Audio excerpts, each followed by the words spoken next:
The 2022 Virtual Business Conference, February 24th. Vicki Foster. If you build it, they will come. The business of growing and expanding pickleball partnership. My name is Matt Bacon.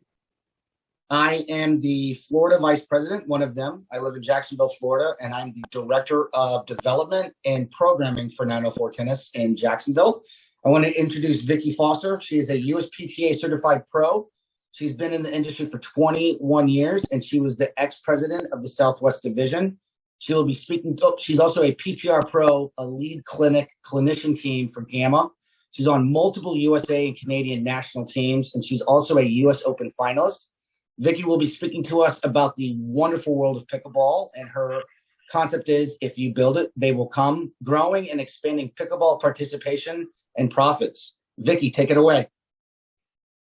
All right, thank you so much. Kind of maybe start with how I actually got into pickleball. I had played D1 college tennis in the South and moved to Washington State, and our neighbors had a pickleball court. So kind of we put it in the back of our minds, this is a super fun sport, and maybe down the line we would go ahead and put a court in our yard, you know, whenever we had children, when we got older and such. So we did. And so flash forward to, I'm living in Arizona many years ago, court in my yard, I'm teaching tennis full time, and decide, you know, wouldn't it be great if I could also teach the sport and take advantage of my home court? So we Googled to find out if there was any certification, just to have some street cred to teach the sport. And at that time, there was not. So next best thing is we found out that they were having a US Nationals conveniently in Arizona. So my husband and I, my kids, some friends of ours that we all played with, we all like load up the truck like a tailgating situation and literally had a cooler of beer and lawn chairs and lawn games. We head out to this nationals and get there and had no idea that it was already such a big sport. That was 2009, and already there were people from 42 states and Canada who were involved and entered in the nationals. So that's kind of when I knew the sport would be growing, and I was lucky enough to win the women's 5-0 singles that year, which gave me a little bit of teaching credibility to kind of get started as a pickleball pro. So primarily up until the last 3 years of my career, I've been teaching tennis and pickleball on the side. And once my kids left the house, I was able to have some opportunity to travel with Gamma pickleball camps and certifying new pros with PPR. So that's what I'm currently doing. So just also wanted to mention, since we all know that there's some frustration with tennis courts being taken away for pickleball, that I am an equal advocate for both. I still compete in USTA tennis and play tennis multiple times a week. So I'm just a big fan of both sports. All right, we will get started. And first thing we're going to talk about is just, why is pickleball so popular? And one of the simplest things to say is it's so easy to learn. You can teach people the basic where to stand and some general rules, and in 1 hour, they'll be actually playing the game. And so in today's world of just everything now, and we can find it at the tip of our fingertips, that is super intriguing to people, that they can learn this and somehow be able to play within an hour and just experiencing success quickly. So that's a huge, huge plus for people when I talk with them about what kind of drew them to the game. It's a little bit easier physically than many sports. A lot of people in pickleball have come from racquetball and tennis, or they were runners, and it's just easier on the joints with a lot less running. And in the case of tennis, maybe the fact that there's less court to cover. And like when I used to do in country clubs, we would have like welcome back members coming in November for like snowbirds coming to Arizona. And many times people would come up and be like, oh, I miss tennis so much. I had hit this hip operation or something else. And then when pickleball came to the club, they were able to use all the skills that they once had in tennis, come back out to pickleball. So you see people from, you know, tennis that maybe can't play anymore that can pop back in the sport and somewhat be able to not necessarily compete in it, but certainly just play socially. So that's a big draw for people. Pickleball is super easy to access. And by that, I mean, you don't even need to find your own partner. The sport grew up on public courts. So if I want to play like right now after I speak, I could go to any of the public courts around my area, just put a paddle up on the fence, and the next 4 paddles are playing. So that makes it very social in the sense of I don't have to do all this organizing and find people my level. Even when I've traveled, I have done that where I've showed up in Puerto Vallarta, in Chicago, and I can just show up without any pre-thought at all on it and find a match right away. So that's very accessible, that whole drop-in culture at, in particular, public facilities. Pickleball is very affordable. You can get starter paddles for $20. The balls, they break a lot less unless it's super cold and you're blasting them. But in general, because of the free public courts in many places, cheap paddles, and the balls that last for quite a long time, that makes it very affordable for most people to start. And then just kind of popping back into how social it is. One of the biggest things that I hear about people that play pickleball or play pickleball and tennis or other sports is the fact that it's just so fun. And part of it might be just frankly the proximity, because when you're on a court, you're 14 feet apart. Most of the game is played up at the no volley line / the kitchen. So you're very close. And in a public setting, you'll go on and off courts, you'll have new partners constantly. And while you're waiting to jump on a court again, you start talking with all the people around you. You're cheering for the points that you're watching in a very kind of confined area. And for that reason, pickleball, people always say it's very, very social, and those are some of the reasons why. All right, so we're going to talk just a little bit about pickleball growth. So the sports and fitness industry stats, pickleball has doubled to just under 5 million players in the last 5 years. And the places to play are growing. Right now, the USA Pickleball has a places to play where there's 10,000 sites in the US, and we're seeing several dozen additional sites adding per month here. We're also seeing some of the resorts like Marriott Resorts and Omni, and they're adding pickleball in, and that's also really helping growing the game. People are on vacation, and as part of their resort fee, pickleball's included. So there's a Marriott near me, and they bring out a food truck on the weekends. Pickleball's included. They're playing music, and you're seeing like over spring break, the courts are just absolutely packed with families that are playing the game. So. Paddle sales, market reports paddle sales will double in the next 5 years, and the price of paddles are really going up. When I first started, good paddles were like $60 to $80. I got an email yesterday from a leading paddle company. They're going to have a paddle that's coming out at $330. So there are already many paddles that are north of $250, but I haven't seen one at $330. So that's kind of newer, and you're definitely going to see the sales go up because of that. Pickleball, there's a lot of you here like kind of pickleball fanatics are super into it. Should be in the Olympics, all these people say. And then there's many people that say, no way, it'll never happen. However, there are efforts being made by the International Federation of Pickleball for an Olympic bid. And to do that, there's many, many steps, but one of the biggest ones being that in the men's game, you need 75 countries participating in it. The IFP has said they have pickleball now in 70 countries, and there'll be many other reasons why it will or will not be in the Olympics, but there's definitely an international push by like IFP and paddle companies and such to start spreading the sport beyond the US and Canada, where it's primarily played.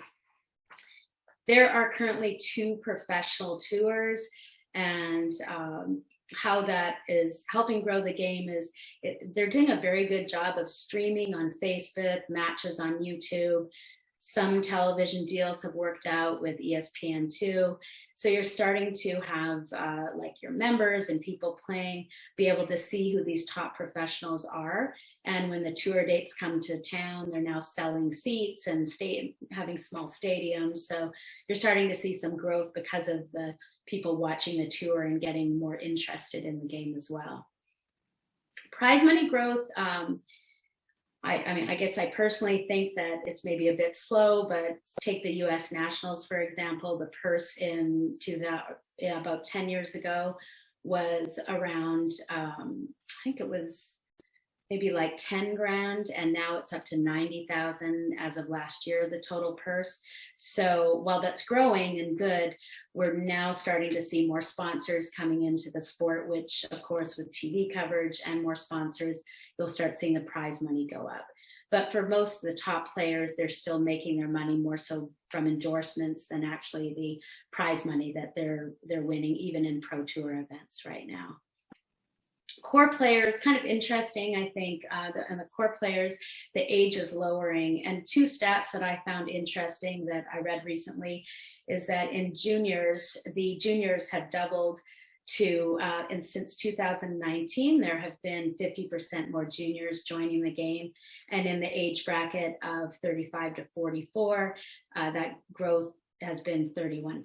So we are seeing kind of the core players, the ages are starting to drop a little bit.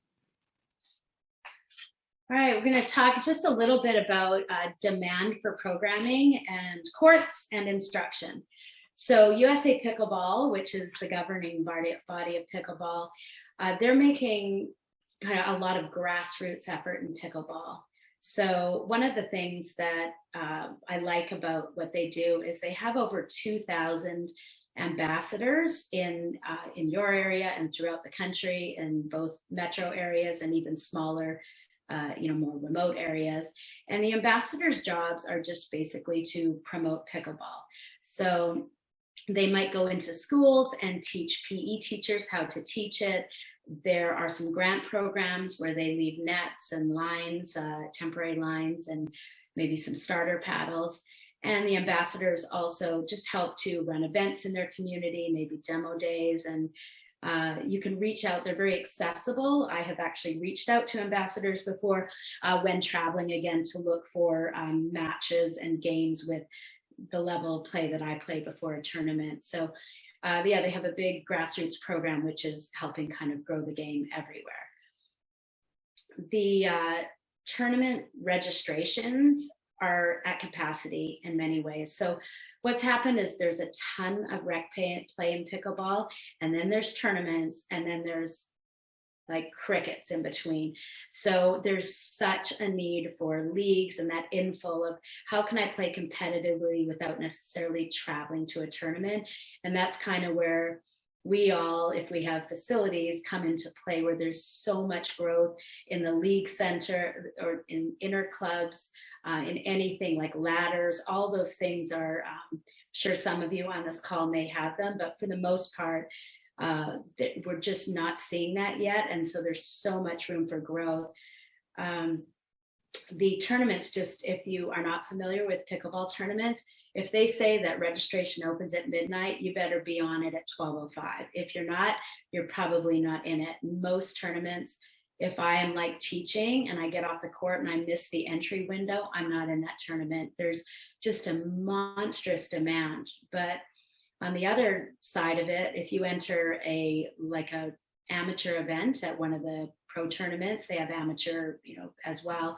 You enter that, and that could be $200, $250 for a couple events. And I think chatter and such, it's just not going to sustain itself to pay that much for a lot of these bigger tournaments.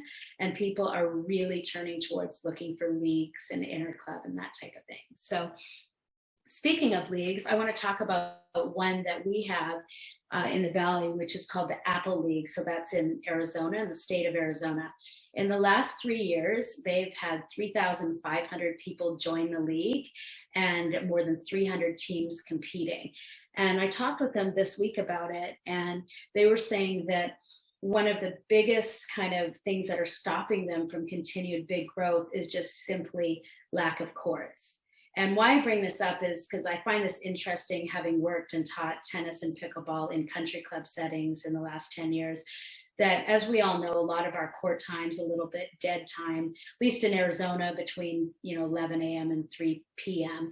And so these leagues in Arizona, all the matches are during that time. So they want to play so bad, they're accommodating their schedules, and they're going and playing like 11 to 1 or 1 to 3. And, you know, in Arizona, that could be 100 degrees at that time, but we're still seeing there's just such a demand for leagues that it's worth it. But that's just an insane growth to have in the 3 years, to have 3,500 players and all those teams. And they are about to start a kind of a senior league of that, where it's 60 and over, and they haven't even got into the junior piece of that yet. So I think we're going to see a lot of that to come.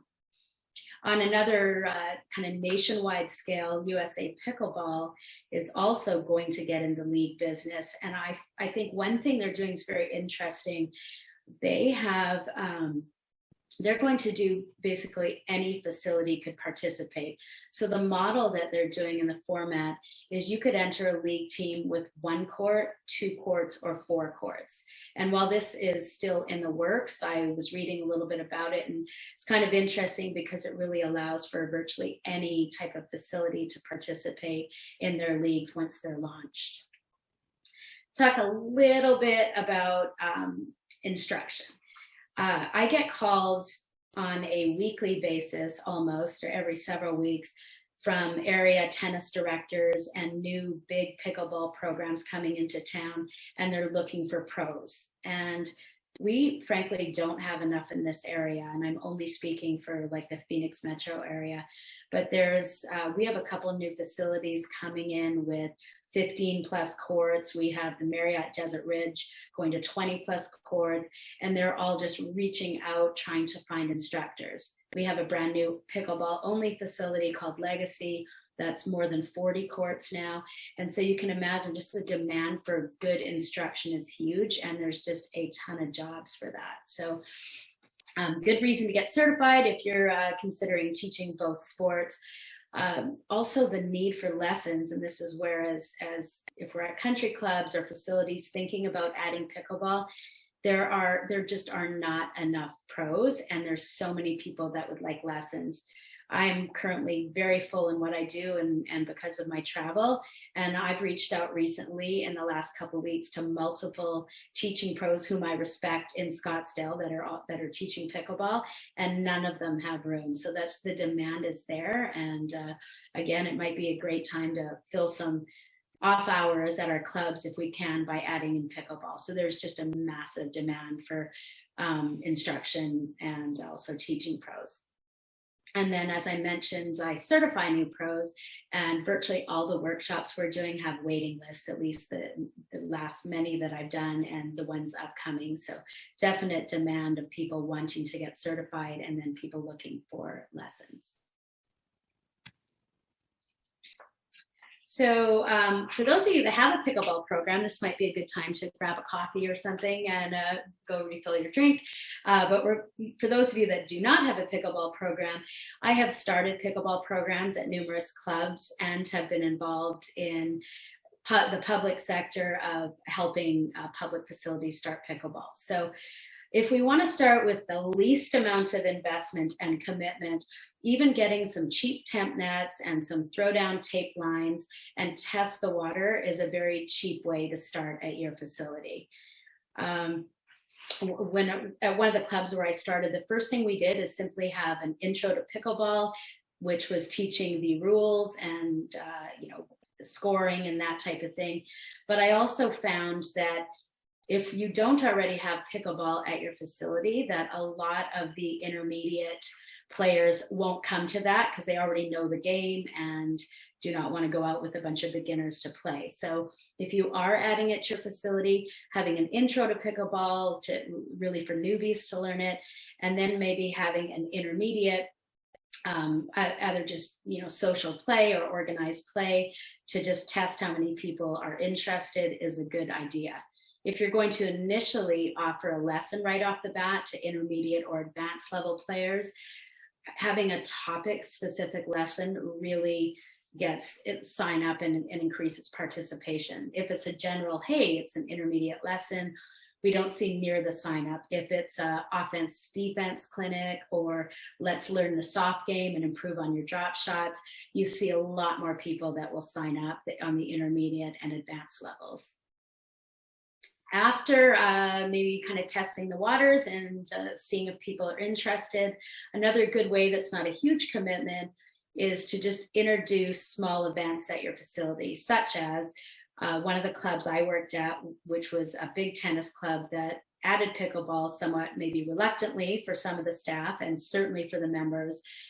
We started just doing simply like a Thursday night pickleball, and we had music and the bar. Originally we had a bar, but people were taking it so seriously that they weren't drinking in between their games. So for those that really wanted to also drink, they would just order from the actual clubhouse bar.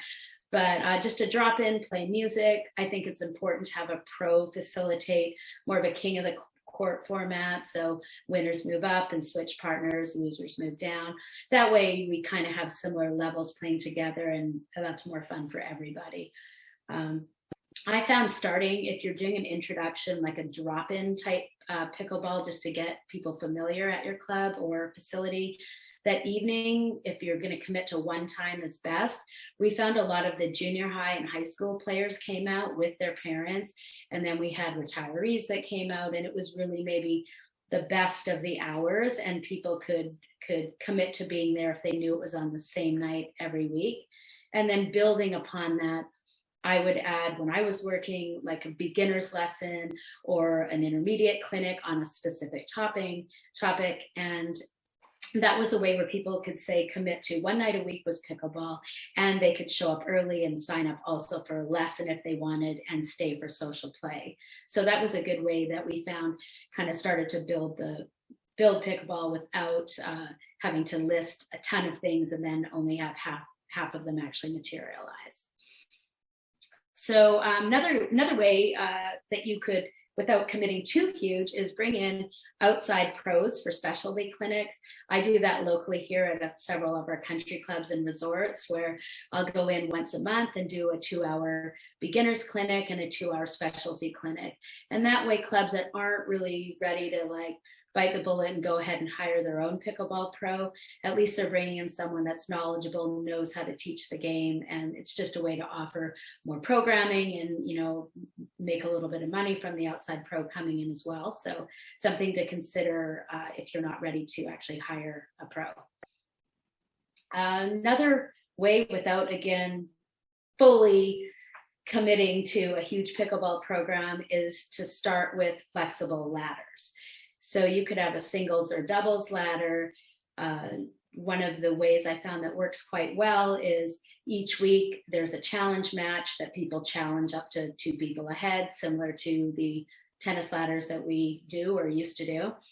And then have people organize their own court time and just report the scores in either online if you have the software capabilities, or pop into the pro shop to report their scores. So those are all ways that you're not planning a ton of lessons right away, but just kind of introducing it to people and creating some social events. And we're going to get into programming in a minute here, but in general, just these ideas are not huge commitments yet. If you don't have the paddles at your facility, maybe hook up with one of the paddle companies and coincide your intro to pickleball with a demo day with a paddle company, and that way you don't have to purchase a ton of them right off the bat. All right, so we are moving on to pickleball programming. On pickleball programming, I'm going to list a lot of things that have worked well so far. One of the first things is just simply drop in. Pickleball is very live point oriented. So I like the supervised drop-in ideas a lot because, as you guys know from tennis and pickleball, people always think they're maybe a little bit better. And yeah, I play better when I play with the better players. We've all heard it a million times. But pickleball is a very easily isolated sport. You can simply absolutely keep one player completely out of it. And it's different, say, with tennis, because even if I'm the one being isolated in tennis, I still get to serve every second time in singles and every fourth time in doubles, and I can poach more easily. So get it, pickleball, it's just because the serve isn't a huge weapon for most recreational players, they can really just isolate and play the other player the whole time. So With a supervised drop-in, you can kind of put level appropriate players together, change the format to, like I said, king of the court, move up or down. Another way that you could do it, I've seen, like in California, there's a great club that has markers on the nets, and it'll say, this is a 3-5 court, this is a 4-0 court, so you can challenge in. And then if there's, say, too many 3-5s and not enough 4-0s, then they might take one of the 4-0 courts, put another marker on it, and switch it to a 3-5 court. So as long as there's someone that understands the game and the levels, I think it's helpful versus it being a free-for-all and just say, hey, tonight's open pickleball, show up. It is nice if you can staff it to have at least one person there. Many of you from tennis, I assume, have done live ball, and live ball is also being done in pickleball.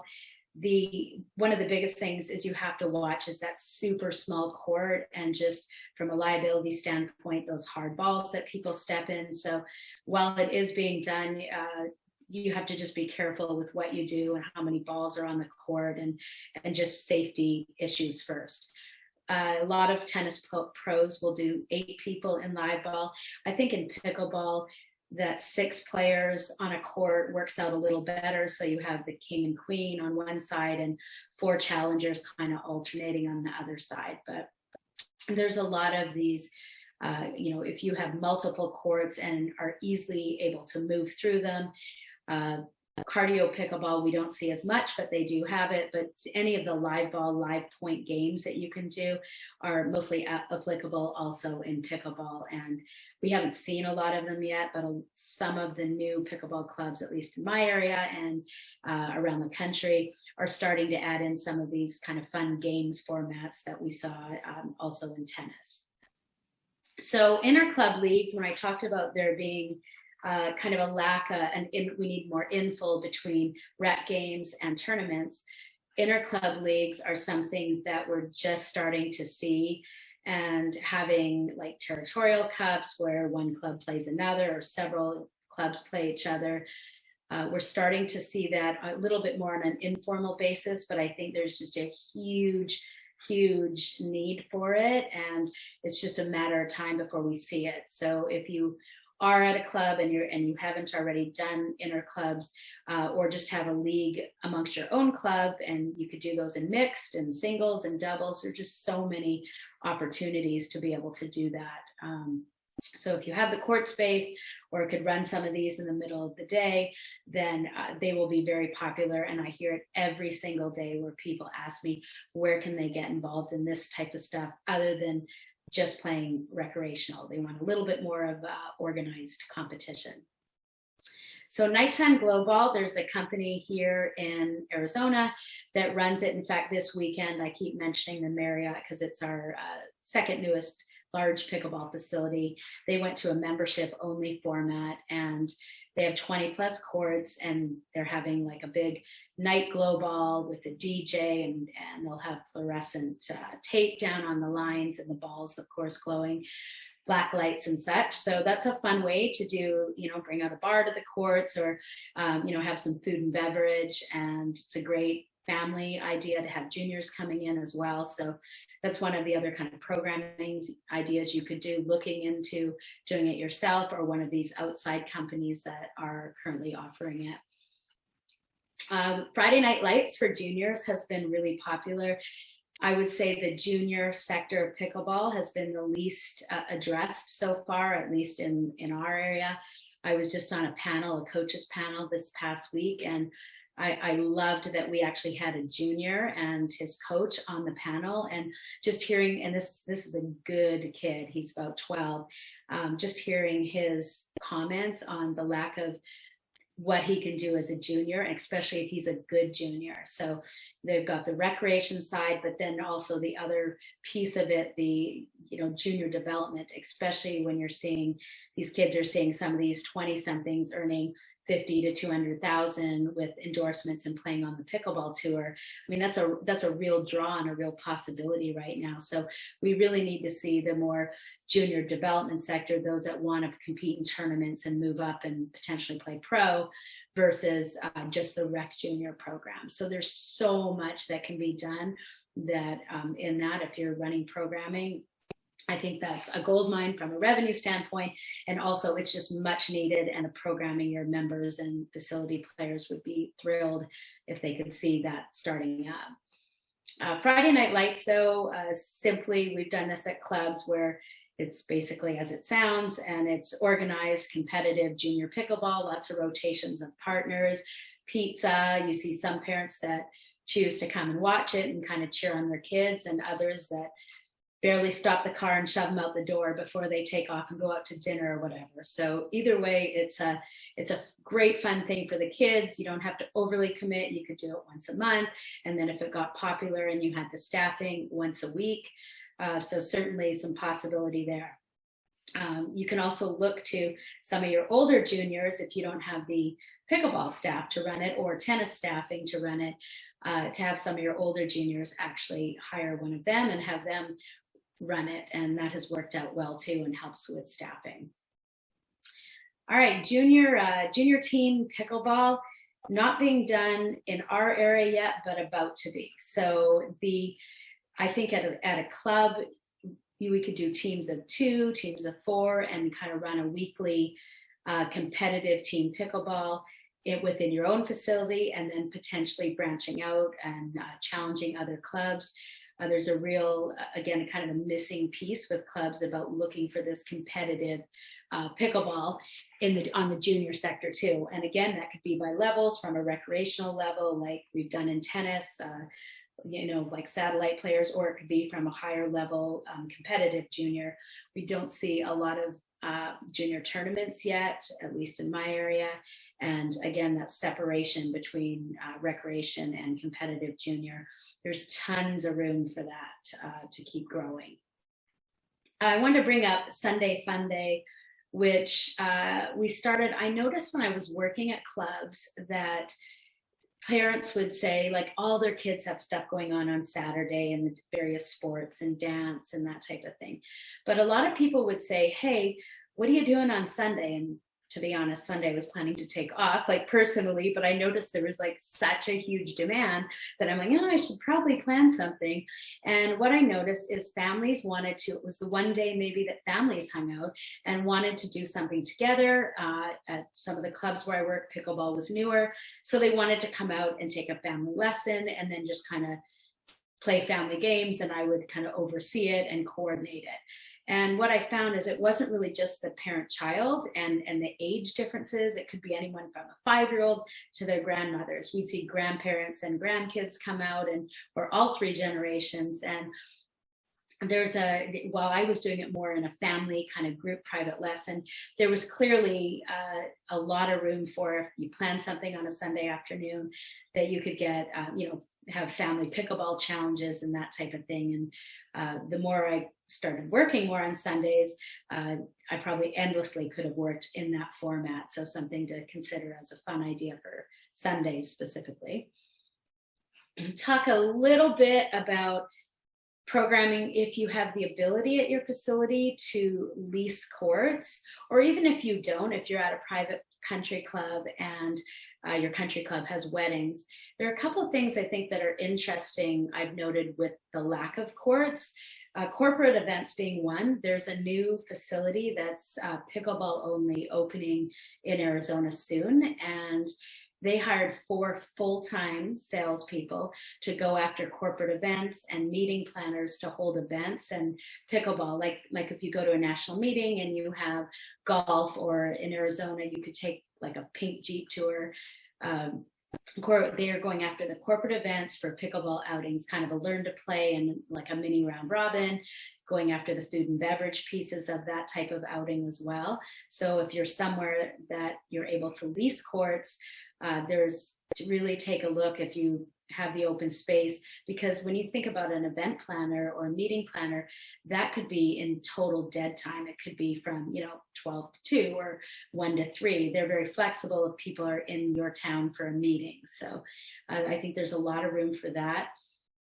Speaking of that same facility, this facility has also had schools who do not have pickleball courts, and resorts who do not have pickleball courts reach out, and in the case of the resorts, say, hey, can we have a contract with you where we'll actually have our resort shuttle bring guests to your courts, certain days and times.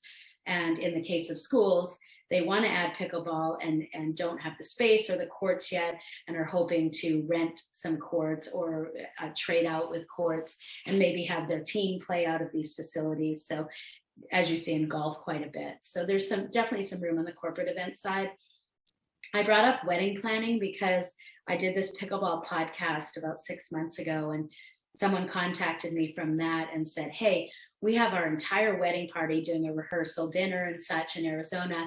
Would you do an intro to pickleball and kind of facilitate a round robin? And the people had a total blast.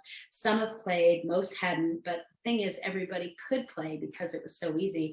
And so since then, I've had other wedding planners that have asked me to have an entire group somewhere. And my particular issue is frankly just lack of court space. But for those of you that have it, and even if you're at a private club, speak with your food and beverage department and say, hey, offer this as a sector. We would do a wedding party, have a big social for them the night before or in a dead time in the afternoon, a lot around the wedding weekend. So there's some good opportunity there just because, again, the sport's so easy and all the different generations at the party could be playing it quite easily. So.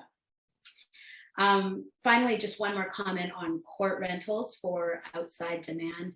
So I mentioned that I work with Gamma Pickleball Camps. This year, Gamma has 49 camps around the country. And Gamma is one of many, many paddle companies who are offering camps, from 2-day camps to 3-day camps of all levels. And then you have a lot of the pro players themselves that are not necessarily with a paddle company camp, but are running their own camps. So there's just a ton of opportunity if you're able to lease a court to have these camps come in also and use your facility. And that's likewise, even on a private club situation, you could always bring in a pro player to do a small, like say even a small session or do an exhibition match at your club. You make some revenue on charging players to watch it, and also, make some revenue off of the fact that a camp's coming in. So looking towards court rental, or if a private club, if you're allowed to bring in somebody like a pro player or a high-end teaching pro and have them do a 5-0 exhibition match or something, there's other kind of revenue sources there with outside use of the courts. All right, couple quick additional pickleball revenue comments. Obviously, in the pro shop sales with pickleball, if you add it, we have other things to sell, such as paddles and pickleball backpacks and bags and balls. Also, there's companies like in the electrolyte industry, Jigsaw Health being one of them. They actually have a pickleball cocktail, which is an electrolyte drink, and they are currently creating kind of freestanding merchandise things to hold pickleball cocktail for pro shops. And they have individual packets where people can just buy one and add them into their existing water bottles. So there's different pro shop sales items like that. Paddle demo programs. Many clubs, of course, just allow you to demo the paddles for free. Some clubs in the pickleball world are, say, doing a $30 demo program for a month. You can try out the different paddles while you're on site or sign them out. And then that $30 would apply to purchase should they buy them at your club or facility. So it's another kind of revenue generating idea.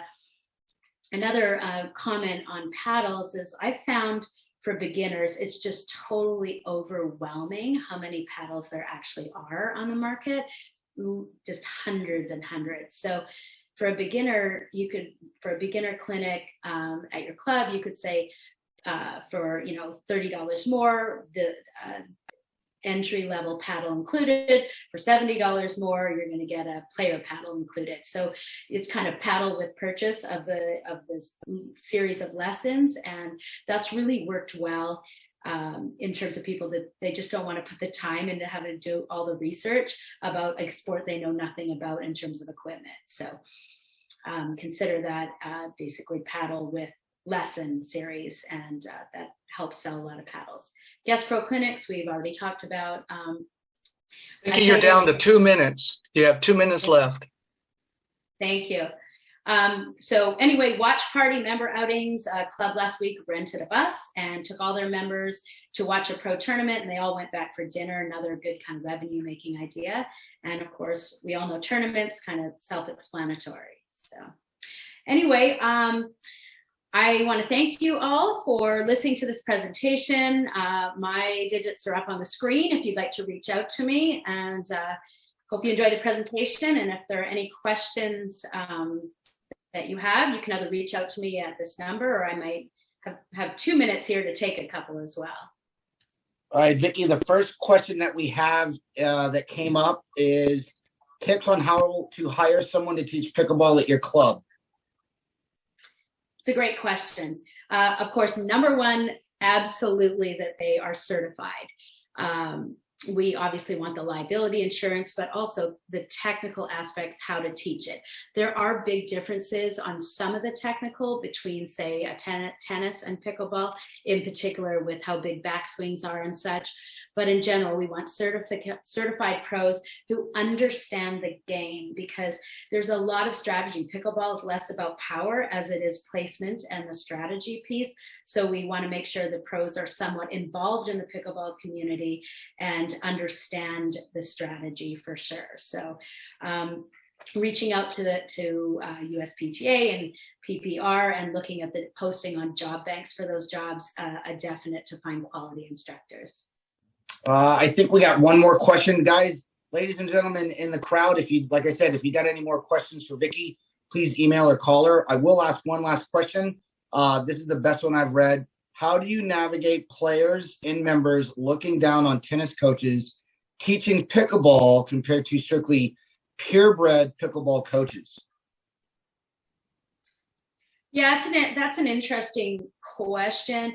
If I understand that correction, Mike, I personally believe from tennis, we have understood such the technical pieces of it, from weight transfer and contact point and how to soften things and how to add power, that I mean, coming from a tennis background is a monstrous plus to me when I see someone that truly also gets into teaching pickleball, because I know, like through USPTA, I know what we all went through to teach that game. And that is all applicable to teaching spins and power and everything else in pickleball. So the pickleball purists, yeah, they know the game as well, but I always tell like any member, I think it's a monstrous plus with the tennis background, because they've had so many years of just understanding how to technically teach all those pieces. And it's not better or worse than a pickleball purist, but I do, again, think it's important if you have a tennis pro at your club teaching pickleball, that they make some effort to understand the game and get slightly involved, at least even play the game a little. That's a lot more street credibility on a tennis pro teaching pickleball. So they're both awesome, and I'm all for tennis pros teaching pickleball, because I know they know their stuff in terms of technique and such. Well, I think that's all we got, Vicki. Thank you so much for your time today and for an awesome presentation. And all the attendees, if you have her information here, if you have any more questions, feel free to reach out. So thanks again, Vicki. All right, thanks. Take care.